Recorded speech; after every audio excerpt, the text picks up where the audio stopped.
교수님, 여기 진짜 안전한 거 맞죠? 밤에 혼자 나가도 돼요? 여러분, 믿기 어려운 일이 벌어졌습니다. 스위스 취리히 국제학교 소속 학생 22명이 예기치 못한 태풍으로 인천공항에 긴급 착륙했습니다. 그런데 여러분, 그거 아십니까? 이 학생들이 한국 땅을 밟은 순간부터 보인 반응이 상상을 초월했다는 사실을 말입니다. 와, 이게 아시아 나라 맞아? 스위스보다 깨끗한데. 저는 이 학교에서 12년간 유럽사를 가르치고 있는 니콜라스 바이스입니다. 아이러니하게도 유럽 문명의 우수성을 강조해왔던 제가 단 48시간 만에 완전히 다른 세상을 목격하게 됐습니다. 학생들이 부모님께 전화를 걸어 학교 그만두고 한국에 남고 싶다고 했을 때의 충격은 말로 표현할 수 없었습니다. 스위스 최고 부유층 자녀들조차 압도시킨 한국의 진짜 모습, 지금부터 그 놀라운 48시간의 기록을 들려드리겠습니다. 시작에 앞서 좋아요와 구독 눌러주시면 한국의 더 많은 이야기를 소개하는 데에 큰 힘이 됩니다. 안녕하십니까? 저는 스위스 취리히에 위치한 국제학교에서 12년째 유럽사를 가르치고 있는 니콜라스 바이스입니다. 지난해 여름 제가 인솔교사로 참여했던 일본행 수학여행에서 벌어진 일은 제 인생을 완전히 바꿔놓았습니다. 그날 저희가 인솔에 간 학생들은 평범한 아이들이 아니었습니다. 스위스 최고 부유층 가정의 자녀 22명으로 대부분 부모님이 은행 가이거나 다국적 기업 임원들이셨습니다. 이들은 어려서부터 유럽 곳곳을 여행하며 자란 아이들이라 웬만한 것에는 놀라지도 않았습니다. 오히려 유럽 밖의 지역에 대해서는 다소 무관심한 편이었죠. 원래 계획은 도쿄에서 5일간 머물며 긴자와 하라주쿠에서 명품 쇼핑을 하는 일정이었습니다. 스위스에서 일본까지는 직항편이 없어 프랑크푸르트를 경유해야 했는데 모든 일정이 순조롭게 진행되고 있었습니다. 문제는 일본 상공에 접근하면서 시작되었습니다. 예상보다 훨씬 강력한 태풍이 일본 열도를 강타하고 있다는 기장의 안내 방송이 나왔습니다. 나리타 공항과 하네다 공항 모두 폐쇄되었고 오사카 간사이 공항도 상황이 마찬가지였습니다. 승무원들이 긴급히 대체 공항을 물색한 결과 가장 안전하고 신뢰할 수 있는 곳이 바로 인천국제공항이라고 했습니다. 학생들은 당황했습니다. 솔직히 저 역시 마찬가지였습니다. 한국에 대해 아는 것이라고는 삼성과 LG 정도였으니까요. 몇몇 학생들은 북한과 혼동하며 걱정스러워했습니다. 한 여학생은 제게 다가와 한국이 안전한 나라인지 물었습니다. 저도 확답을 드릴 수 없었습니다. 자정이 넘은 시각 비행기는 인천공항에 착륙했습니다. 창밖으로 보이는 첫인상은 충격적이었습니다. 취리히 공항보다 훨씬 크고 현대적이었습니다. 거대한 유리돔으로 이루어진 터미널은 마치 우주정거장 같았습니다. 밤늦은 시간임에도 불구하고 모든 시설이 완벽하게 운영되고 있었습니다. 비행기에서 내리자마자 첫 번째 놀라움을 경험했습니다. 공항 직원들의 대응이 매우 신속했습니다. 예상치 못한 외국인 단체 입국임에도 불구하고 전혀 당황하지 않았습니다. 오히려 독일어가 가능한 통역 직원이 즉시 배치되었습니다. 12년간 학생들을 인솔하며 유럽 각국을 다녀봤지만 이런 수준의 대응은 처음이었습니다. 입국 심사 과정도 인상적이었습니다. 자동 출입국 심사대가 체계적으로 운영되고 있었고 화면에는 독일어를 포함한 여러 언어가 지원되었습니다. 학생들도 어려움 없이 절차를 마칠 수 있었습니다. 기계 사용이 익숙하지 않은 학생이 있으면 직원이 다가와 친절하게 도와주었습니다. 가장 놀라웠던 것은 공항 시설의 청결도였습니다. 바닥은 거울처럼 반짝였고 화장실은 호텔급이었습니다. 심야 시간임에도 청소 직원들이 지속적으로 관리하고 있었습니다. 유럽의 많은 공항들이 밤 시간에는 관리가 소홀해지는 것과는 완전히 달랐습니다. 수화물을 찾는 과정에서 또 다른 감동을 받았습니다. 거대한 전광판에 실시간으로 수화물 도착 현황이 표시되고 있었습니다. 유럽에서 자주 겪는 수화물 분실이나 지연 걱정이 전혀 필요 없어 보였습니다. 실제로 모든 학생들의 짐이 정확하게 도착했습니다.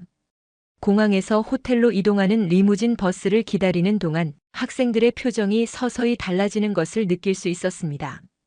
처음의 불안감은 사라지고 호기심으로 가득한 눈빛이었습니다. 한 학생이 제게 다가와서 한국이 이렇게 발전된 나라인지 몰랐다고 했습니다. 버스에 탑승하면서 마지막 놀라움을 경험했습니다. 차량 내부가 매우 깨끗했고 좌석도 편안했습니다. 운전기사님은 외국인 승객들임을 알고 영어로 친절하게 안내해 주셨습니다. 서울 시내까지 약 1시간이 걸린다는 설명과 함께 안전벨트 착용을 당부해 주셨습니다. 이렇게 공항에서만 2시간을 보냈는데 벌써 학생들의 한국에 대한 인식이 바뀌기 시작했습니다. 유럽 최고 수준이라고 자부했던 스위스보다도 더 체계적이고 효율적인 시스템을 목격한 것입니다. 앞으로 이틀 동안 우리를 기다리고 있을 더 큰 충격들을 그때는 상상도 못했습니다. 버스가 인천대교를 건너는 순간 창밖으로 펼쳐진 야경에 학생들이 탄성을 질렀습니다. 새벽 1시가 넘은 시간임에도 불구하고 서울 시내는 마치 낮처럼 밝았습니다. 도로 양편으로 늘어선 고층 아파트 단지들의 불빛이 반짝였고 거리에는 여전히 많은 사람들이 오가고 있었습니다. 가장 충격적이었던 것은 혼자 귀가하는 여성들의 모습이었습니다. 새벽 2시가 다 되어가는 시간인데도 20대 초반으로 보이는 젊은 여성들이 전혀 두려워하지 않고 자연스럽게 길을 걷고 있었습니다. 편의점에서 나오는 여학생, 지하철역으로 향하는 직장 여성들까지 모두가 편안한 표정이었습니다. 스위스에서도 이런 모습은 보기 어려웠습니다. 취리히나 제네바 같은 안전한 도시라 해도 밤늦은 시간에 여성이 혼자 다니는 것은 권하지 않는 일이었으니까요. 한 학생이 창가에 바짝 붙어서는 도대체 저 사람들이 어디로 가는 건지 궁금해했습니다. 운전기사님께서 설명해 주셨는데 한국은 24시간 돌아가는 사회라서 야간 근무자들이 많고 젊은 사람들은 늦은 시간까지 친구들과 만나는 문화가 있다고 하셨습니다. 무엇보다 치안이 매우 좋아서 밤에 혼자 다니는 것이 전혀 위험하지 않다고 강조하셨습니다. 강남 지역에 들어서면서 더욱 놀라운 광경이 펼쳐졌습니다. 밤 2시가 넘었는데도 편의점마다 환하게 불이 켜져 있었고 24시간 식당들도 곳곳에서 운영되고 있었습니다. 한 편의점 앞에서는 배달 오토바이들이 줄지어 서 있었고 배달원들이 분주히 음식을 나르고 있었습니다. 이 시간에도 음식 배달이 이루어진다는 것 자체가 학생들에게는 신기한 광경이었습니다. 호텔 주변에 도착해서는 더욱 감탄했습니다. 24시간 찜질방이라는 간판이 보였는데 새벽 시간에도 사람들이 드나들고 있었습니다. 노래방에서도 불빛이 새어나왔고 카페 몇 곳은 여전히 손님들로 붐비고 있었습니다. 한 학생이 제게 물었습니다. 한국 사람들은 언제 잠을 자는지 궁금하다고 했습니다. 호텔 체크인을 하면서 또 다른 문화적 충격을 받았습니다. 프론트 직원이 새벽 시간임에도 불구하고 매우 친절하게 응대해 주었습니다. 갑작스럽게 머물게 된 외국인 학생들을 위해 조용한 층의 객실을 배정해 주었고 다음 날 아침 식사 시간과 주변 편의시설에 대해 자세히 안내해 주었습니다. 무엇보다 진심 어린 환영의 인사가 인상적이었습니다. 객실로 올라가는 엘리베이터 안에서 학생들의 표정을 보면 처음 공항에서 보였던 불안감은 완전히 사라져 있었습니다. 대신 호기심과 기대감으로 가득한 얼굴들이었습니다. 한 학생은 제게 말했습니다. 한국이 이런 나라인 줄 몰랐다고, 밤에도 이렇게 안전하고 활기찬 곳은 처음 본다고 했습니다. 복도를 걸으며 창밖을 내려다보니 여전히 많은 사람들이 거리를 오가고 있었습니다. 택시들이 끊임없이 지나다녔고 버스도 정기적으로 운행되고 있었습니다. 진정한 의미의 24시간 도시였습니다. 학생들은 각자 방에 들어가면서도 계속 창밖을 바라보며 감탄했습니다. 불과 몇 시간 전만 해도 한국을 두려워했던 아이들이 이제는 이 나라에 대한 호기심으로 가득했습니다. 그날 밤 저는 잠을 이루기 어려웠습니다. 앞으로 이틀 동안 학생들과 함께 경험하게 될 일들이 벌써부터 기대되었습니다. 한국이라는 나라가 우리에게 어떤 놀라움을 더 선사할지 그때는 상상조차 못했습니다. 다음 날 이른 새벽 시차 적응에 실패한 학생 몇 명이 배고프다며 복도에서 웅성거렸습니다. 저는 당황했습니다. 이른 시간에 문을 연 식당을 찾기는 어려울 것 같았거든요. 호텔 프론트에 문의하자 직원이 미소를 지으며 바로 옆 건물에 24시간 운영하는 편의점이 있다고 안내해 주었습니다. 새벽 시간에도 따뜻한 음식을 살 수 있다는 말에 놀랐습니다. 학생 8명과 함께 편의점으로 향했습니다. 거리에는 이미 출근하는 사람들로 북적였습니다. 조깅하는 시민들, 편의점에서 커피를 사는 직장인들, 신문 배달을 하는 분들까지 스위스의 고요한 새벽과는 완전히 다른 풍경이었습니다. 편의점 문을 열고 들어서자 따뜻한 공기와 함께 갓 만든 음식 냄새가 코를 찔렀습니다. 놀라운 것은 새벽 시간임에도 불구하고 편의점이 마치 작은 슈퍼마켓처럼 모든 것을 갖추고 있다는 점이었습니다. 한쪽 벽면을 가득 채운 음료 코너, 신선해 보이는 도시락들, 그리고 따끈따끈한 음식들이 보온기에서 기다리고 있었습니다. 학생들이 가장 놀라워한 것은 음식의 종류와 품질이었습니다. 김밥, 삼각김밥, 컵라면, 핫도그까지 모든 것이 갓 만든 것처럼 신선했습니다. 가격을 보고는 더욱 놀랐습니다. 김밥 한 줄이 3,000원, 라면이 4,000원이었습니다. 스위스 물가로 환산하면 믿을 수 없을 정도로 저렴한 가격이었습니다. 스위스에서 이 정도 식사를 하려면 최소 15프랑은 필요했을 테니까요. 점원은 외국인인 저희를 보고도 전혀 이상하게 여기지 않았습니다.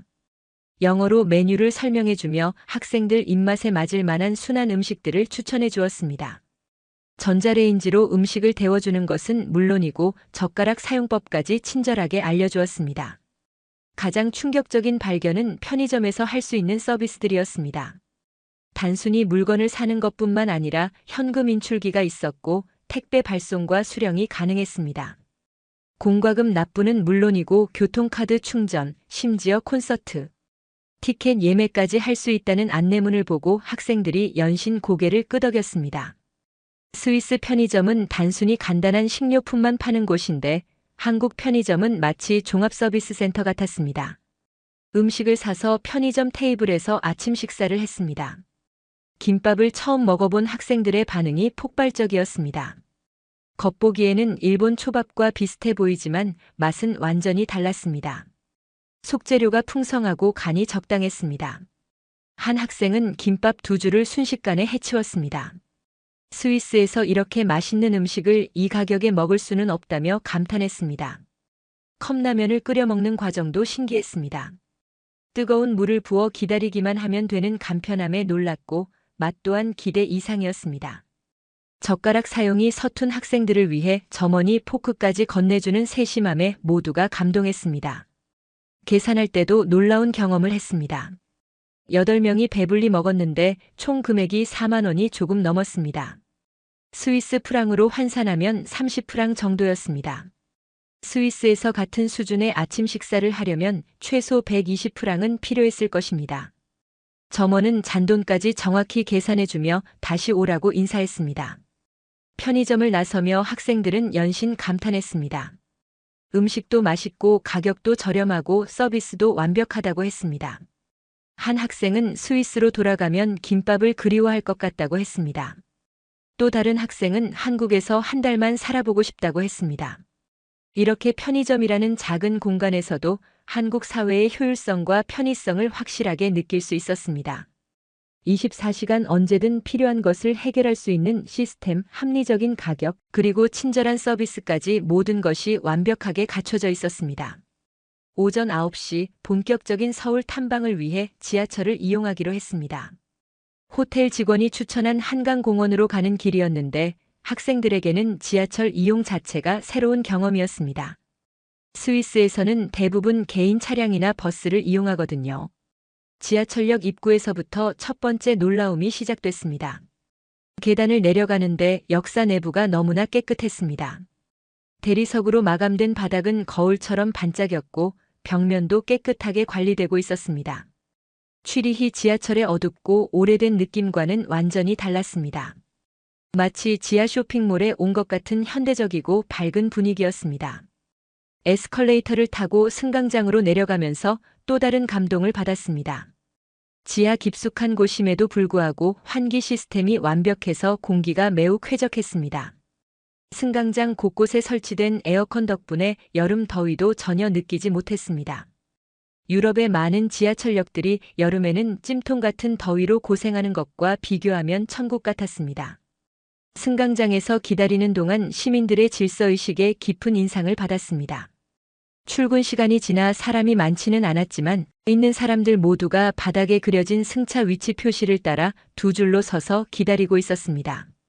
아무도 지시하지 않았는데도 자발적으로 질서를 지키는 모습이 놀라웠습니다. 전광판을 보며 학생들이 또 한 번 감탄했습니다. 다음 열차 도착 시간이 분 단위가 아니라 초 단위까지 정확하게 표시되고 있었습니다. 한 학생이 손목 시계를 보며 확인했는데 정말 그 시간에 정확히 열차가 들어왔습니다. 스위스도 정시 운행으로 유명하지만 초 단위까지 정확한 것은 아니었습니다. 지하철이 도착했을 때 승객들의 행동이 정말 인상적이었습니다. 문이 열리자 탑승하려던 사람들이 모두 양쪽으로 비켜서서 내리는 승객들이 먼저 나갈 수 있도록 기다렸습니다. 내리는 사람이 모두 나간 후에야 질서정연하게 탑승했습니다. 밀지도 않고 다투지도 않았습니다. 이런 시민의식은 스위스에서도 찾아보기 어려운 수준이었습니다. 지하철 내부에 들어서자 또 다른 놀라움이 기다리고 있었습니다. 좌석이 넓고 편안했으며 손잡이도 다양한 높이로 설치되어 있어 키가 작은 사람이나 휠체어 이용자도 안전하게 이용할 수 있도록 배려되어 있었습니다. 차량 내부는 병원처럼 깨끗했고 바닥에는 쓰레기 하나 보이지 않았습니다. 가장 감동적이었던 것은 승객들의 배려 정신이었습니다. 임신부가 탑승하자 즉시 여러 명의 승객이 자리를 양보하려고 했습니다. 그 중에서도 가장 가까이 앉아있던 고등학생이 자연스럽게 일어나서 자리를 양보했습니다. 억지로 하는 것이 아니라 당연한 일이라는 듯이 미소를 지으며 양보하는 모습에 학생들이 깊은 감동을 받았습니다. 다음 역에서는 휠체어를 탄 승객이 탑승했습니다. 역무원이 나와서 안전하게 승하차할 수 있도록 도와주었고 다른 승객들도 자연스럽게 공간을 만들어 주었습니다. 누군가의 지시를 받은 것도 아닌데 모든 사람들이 자발적으로 협력하는 모습에 학생들이 연신 고개를 끄덕였습니다. 지하철 안내방송도 인상적이었습니다. 한국어는 물론이고 영어, 중국어, 일본어로도 안내가 나왔습니다. 외국인 관광객들을 배려한 세심한 서비스였습니다. 역사 안내도와 노선도도 여러 언어로 표기되어 있어 외국인이 이용하기에 전혀 불편함이 없었습니다. 목적지에 도착해서 지상으로 올라가는 과정에서 마지막 놀라움을 경험했습니다. 엘리베이터가 곳곳에 설치되어 있어 계단 이용이 어려운 사람들도 쉽게 이동할 수 있었습니다. 에스컬레이터도 충분히 넓어서 큰 짐을 가진 사람들도 불편하지 않았습니다. 지하철 이용 경험을 통해 한국의 대중교통 시스템이 얼마나 발달되어 있는지 그리고 시민들의 의식 수준이 얼마나 높은지 확실하게 느낄 수 있었습니다. 효율성과 편의성 그리고 인간적인 배려까지 모든 것이 완벽하게 조화를 이루고 있었습니다. 한강공원에 도착한 순간 눈앞에 펼쳐진 광경에 학생들이 탄성을 질렀습니다. 넓은 강과 양쪽 강변에 조성된 거대한 공원, 그리고 멀리 보이는 빌딩 숲까지 스위스의 산악 풍경과는 완전히 다른 도시적 아름다움이었습니다. 취리히 호수 공원도 아름답지만 규모 면에서는 비교가 되지 않았습니다. 공원에 들어서자마자 가장 먼저 눈에 띈 것은 운동하는 시민들이었습니다. 평일 오전 10시임에도 불구하고 조깅하는 사람, 자전거 타는 사람, 인라인 스케이트를 타는 사람들이 강변을 따라 끊임없이 지나다녔습니다. 학생들이 놀란 것은 이런 운동 문화가 매우 자연스럽다는 점이었습니다. 나이도 다양했습니다. 20대 젊은이부터 70대 어르신까지 모든 연령층이 각자의 방식으로 운동을 즐기고 있었습니다. 강변을 따라 걸으면서 발견한 운동기구들에 학생들이 깜짝 놀랐습니다. 공원 곳곳에 설치된 운동기구들은 헬스클럽에 있는 것과 비슷한 수준이었습니다. 철봉, 평행봉은 물론이고 복부 운동기, 허리 돌리기 기구, 스트레칭 기구까지 다양했습니다. 무엇보다 놀라운 것은 이 모든 것을 무료로 이용할 수 있다는 점이었습니다. 한 할아버지께서 운동기구를 이용하고 계셨는데 학생 하나가 용기를 내어 다가가 몸짓으로 대화를 나눴습니다. 할아버지께서는 매일 아침 이곳에서 1시간씩 운동한다고 하셨습니다. 건강을 위해서라고 하시면서 운동기구 사용법까지 친절하게 가르쳐 주셨습니다. 언어는 통하지 않았지만 따뜻한 마음은 충분히 전해졌습니다. 자전거 대여 시스템인 따릉이를 발견했을 때도 학생들이 신기해했습니다. 스마트폰 앱으로 간단하게 대여할 수 있고 공원 곳곳에 반납할 수 있는 시스템이었습니다. 스위스에도 비슷한 시스템이 있지만 규모는 훨씬 작았습니다. 한국의 시스템은 도시 전체가 하나로 연결되어 있어서 어디서든 빌리고 어디서든 반납할 수 있다고 했습니다. 공원 벤치에 앉아 잠시 휴식을 취하면서 주변을 관찰했습니다. 가족 단위로 소풍 나온 사람들이 많았습니다. 아이들과 함께 자전거를 타는 아빠, 유모차를 밀며 산책하는 엄마들, 돗자리를 펼치고 도시락을 먹는 가족들까지 평화로운 일상의 모습들이었습니다. 도심 한가운데서 이런 여유로운 시간을 보낼 수 있다는 것이 부러워 보였습니다. 특히 인상적이었던 것은 반려견과 산책하는 사람들이었습니다. 모든 견주들이 목줄을 착용하고 있었고 배변 봉투를 준비해서 다녔습니다. 실제로 한 시민이 개 배변을 즉시 치우는 모습을 보며 학생들이 고개를 끄덕였습니다. 공공장소를 깨끗하게 유지하려는 시민의식이 높다는 증거였습니다. 강변 카페에서 음료를 마시기로 했습니다. 주문을 받는 직원이 외국인인 저희를 보고 영어 메뉴판을 건네주었습니다. 학생들은 각자 마음에 드는 음료를 주문했는데 한국 전통차를 현대적으로 재해석한 메뉴들이 특히 인기가 많았습니다. 유자차, 대추차, 생강차 등 생소하지만 몸에 좋다는 설명을 들으니 호기심이 생겼습니다. 카페 테라스에 앉아 한강을 바라보며 음료를 마시는 시간이 정말 평화로웠습니다. 강바람이 시원했고 지나다니는 사람들을 구경하는 것도 재미있었습니다. 한 학생이 말했습니다. 이런 공간이 도시 한가운데 있다는 것이 정말 놀랍다고요. 스위스에도 아름다운 자연이 많지만 이렇게 시민들이 편리하게 이용할 수 있는 공간은 부족하다고 했습니다. 음료를 마시며 주변 사람들을 관찰하다 보니 더 많은 것들을 발견했습니다. 책을 읽는 사람, 스케치를 하는 사람, 음악을 들으며 명상하는 사람들까지 각자의 방식으로 여유를 즐기고 있었습니다. 바쁜 도시 생활 속에서도 이런 여유로운 시간을 가질 수 있다는 것이 한국 사람들의 삶의 질을 보여주는 것 같았습니다.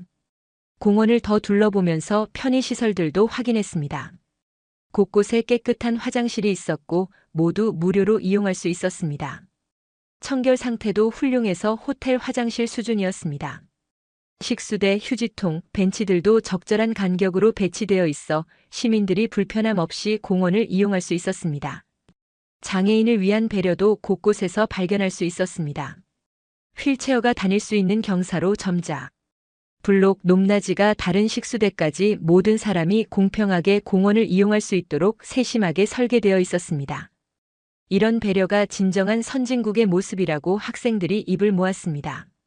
점심 식사 후 코엑스몰로 향했습니다. 학생들이 쇼핑에 관심을 보이기도 했지만 제가 먼저 보여주고 싶은 곳이 있었습니다. 바로 별마당 도서관이었습니다. 한국의 교육 문화와 학습 분위기를 직접 체험해 보길 원했기 때문입니다. 지하철 삼성역에서 코엑스몰로 이어지는 지하 통로부터 학생들이 놀라워했습니다. 날씨에 상관없이 지하로 연결되어 쇼핑몰까지 갈 수 있다는 것 자체가 신기했습니다. 스위스에서는 쇼핑센터까지 가려면 대부분 야외를 걸어야 하는데 한국은 완전히 다른 시스템이었습니다. 코엑스몰에 들어서는 순간 또 다른 충격을 받았습니다. 지하에 이렇게 거대한 공간이 있다는 것 자체가 놀라웠지만 더욱 놀라운 것은 자연광처럼 밝은 조명과 완벽한 공기순환 시스템이었습니다. 지하라는 느낌이 전혀 들지 않았습니다. 천장이 높고 통로가 넓어서 답답함이 없었습니다. 별마당 도서관에 도착한 순간 학생들은 말을 잃었습니다. 천장까지 이어진 거대한 책장들과 수만 권의 책들이 마치 예술 작품처럼 전시되어 있었습니다. 도서관이라기보다는 하나의 문화 공간 같았습니다. 건축학적으로도 매우 뛰어난 디자인이었지만 제가 학생들에게 보여주고 싶었던 것은 그 아름다운 외관이 아니었습니다. 정작 놀라운 것은 도서관 안에서 책을 읽고 있는 사람들이었습니다. 평일 오후 2시임에도 불구하고 수많은 시민들이 자리를 잡고 진지하게 독서에 몰두하고 있었습니다. 나이도 다양했습니다. 20대 대학생부터 60대 어르신까지 모든 연령층이 각자의 관심 분야 책을 읽고 있었습니다. 가장 인상적이었던 것은 젊은 직장인들이었습니다. 정장을 입은 채로 책을 읽고 있는 사람들이 꽤 많았습니다. 한 학생이 궁금해하며 물었는데 아마도 점심시간이나 업무 중간에 잠깐 들른 것 같다고 직원이 설명해 주었습니다. 한국 사람들은 바쁜 일상 중에도 독서를 위한 시간을 따로 만든다는 것이었습니다. 우리도 빈자리를 찾아 앉았습니다. 외국 서적 코너에는 영어 책들이 풍부하게 구비되어 있었고 독일어 책도 상당수 있었습니다. 한 학생이 체코 작가 밀란 쿤데라의 책을 발견하고는 깜짝 놀랐습니다. 한국에서 체코 작가의 작품을 볼 수 있다니 정말 신기하다고 했습니다. 이는 한국이 얼마나 개방적이고 국제적인 감각을 가지고 있는지를 보여주는 사례였습니다. 도서관에서 1시간 정도 머물면서 한국의 독서 문화를 관찰했습니다. 사람들이 책을 대하는 태도가 매우 진지했습니다. 단순히 시간을 때우는 것이 아니라 진정으로 지식을 습득하고자 하는 의지가 느껴졌습니다. 메모를 하며 읽는 사람, 여러 권의 책을 동시에 펼쳐놓고 비교하며 읽는 사람들까지 다양했습니다. 특히 놀라웠던 것은 가족 단위로 온 사람들이었습니다. 부모와 함께 온 초등학생들이 각자 책을 골라 조용히 읽고 있었습니다. 어려서부터 독서 습관을 기르는 모습이 보기 좋았습니다. 또한 할아버지, 할머니들이 신문이나 잡지를 읽으시는 모습도 인상적이었습니다.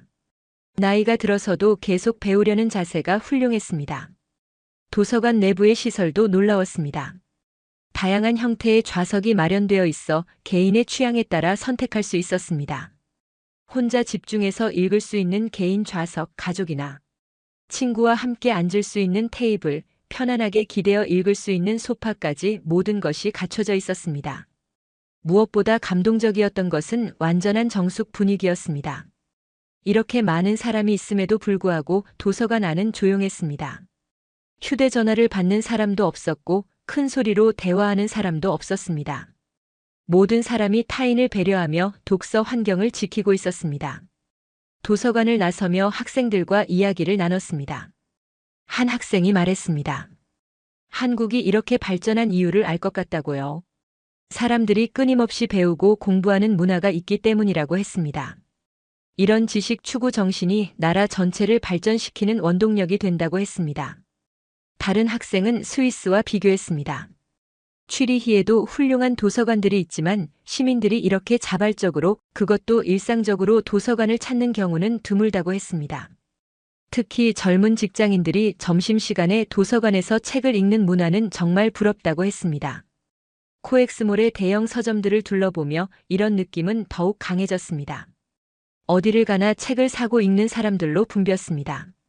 전문 서적부터 소설, 자기계발서까지 모든 장르가 고루 인기를 끌고 있었습니다. 수험서 코너에서는 입시를 준비하는 학생들의 치열한 노력을 엿볼 수 있었습니다. 홍대 입구역에 도착했습니다. 학생들에게 한국 젊은이들의 문화를 보여주고 싶었기 때문입니다. 지하철역에서 나오자마자 학생들이 완전히 다른 분위기에 압도되었습니다. 조용했던 도서관과는 정반대로 홍대 거리는 젊음의 에너지로 가득했습니다. 거리 곳곳에서 버스킹 공연이 펼쳐지고 있었습니다. 한 그룹이 K-팝 음악에 맞춰 춤을 추고 있었는데 그 실력이 정말 놀라웠습니다. 칼군무라고 부를 만큼 정확하고 역동적인 춤이었습니다. 많은 사람들이 둘러서서 구경했고 공연이 끝나자 뜨거운 박수와 환호가 터져나왔습니다. 학생들도 멈춰서서 공연을 감상했습니다. 음악과 춤의 완성도가 매우 높았습니다. 한 학생이 말했길 취리히 거리 공연과는 차원이 다르다고 했습니다. 단순히 용돈벌이가 아니라 진짜 예술가들의 공연 같다고 했습니다. 실제로 이들 중 일부는 연습생이거나 아마추어 가수들이라고 나중에 알게 되었습니다. 조금 더 걸어가니 다른 형태의 공연을 볼 수 있었습니다. 어쿠스틱 기타 연주, 랩 공연, 댄스 배틀까지 다양한 장르의 공연자들이 거리 곳곳에서 실력을 뽐내고 있었습니다. 관객들도 적극적으로 호응했습니다. 박수를 치고 환호를 보내고 심지어 함께 노래를 부르는 사람들도 있었습니다. 가장 인상적이었던 것은 이런 거리 공연이 매우 자연스럽게 받아들여진다는 점이었습니다. 상인들도 불평하지 않았고 지나가는 시민들도 즐겁게 구경했습니다. 경찰이나 공무원들도 통제하지 않았습니다.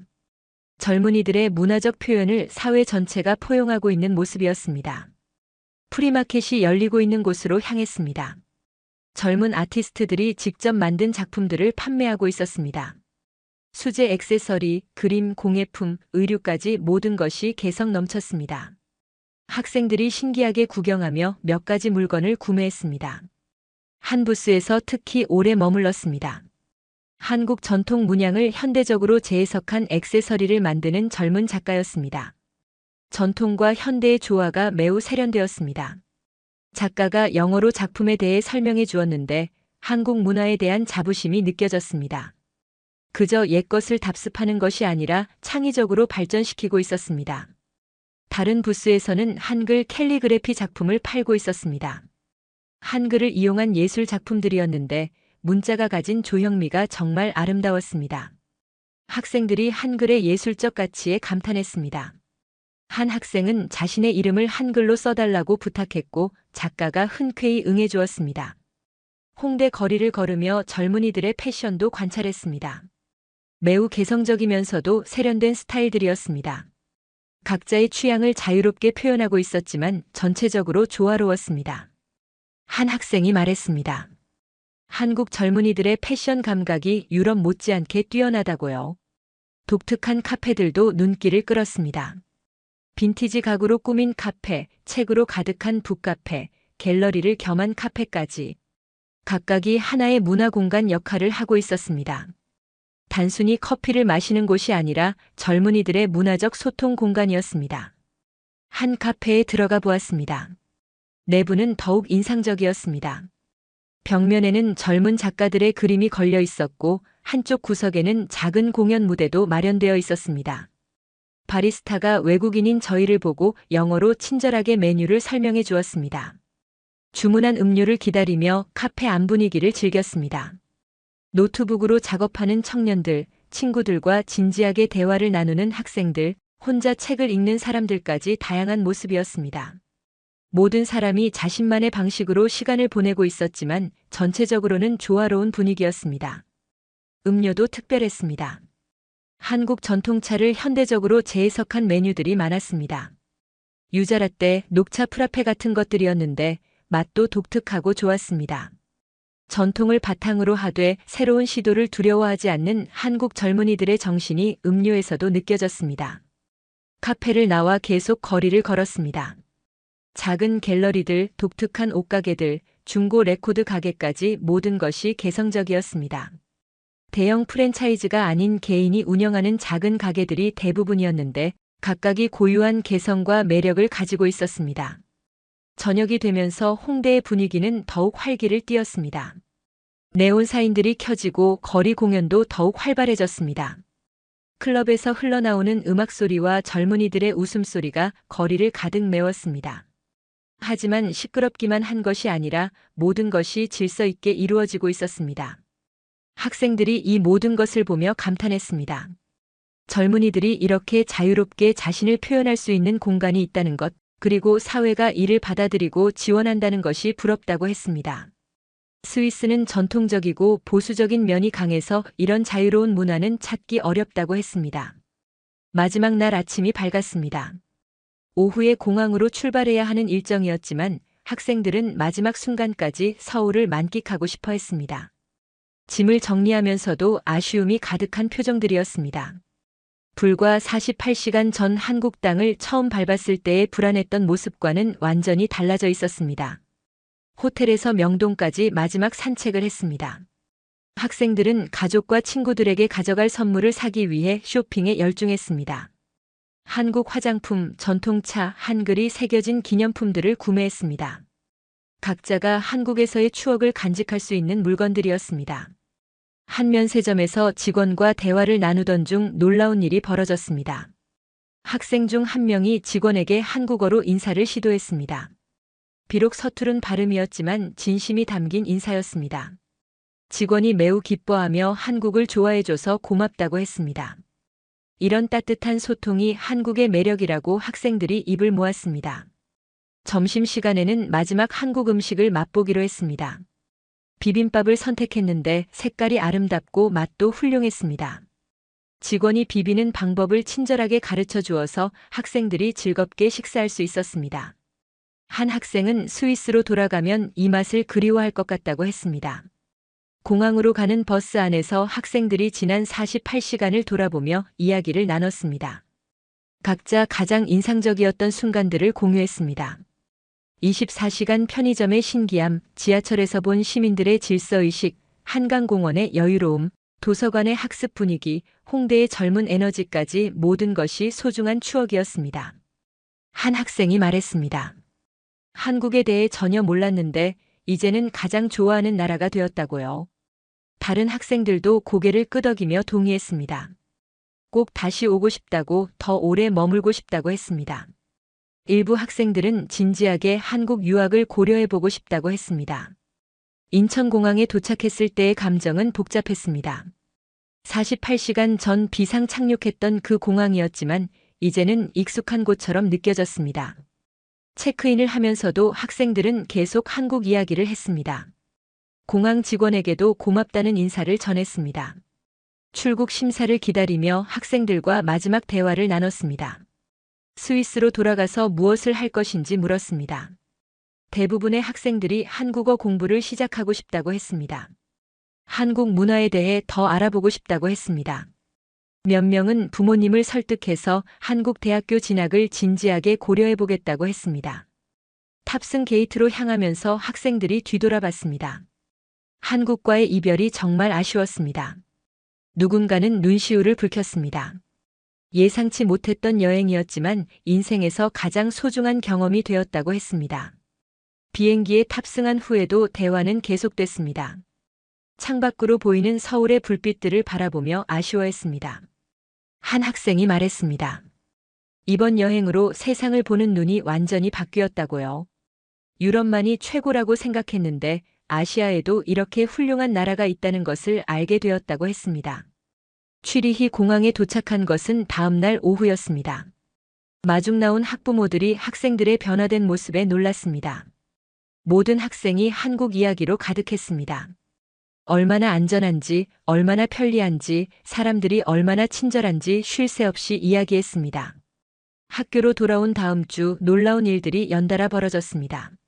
학생들이 소셜미디어에 한국 여행 사진과 영상을 올리기 시작했습니다. 반응이 폭발적이었습니다.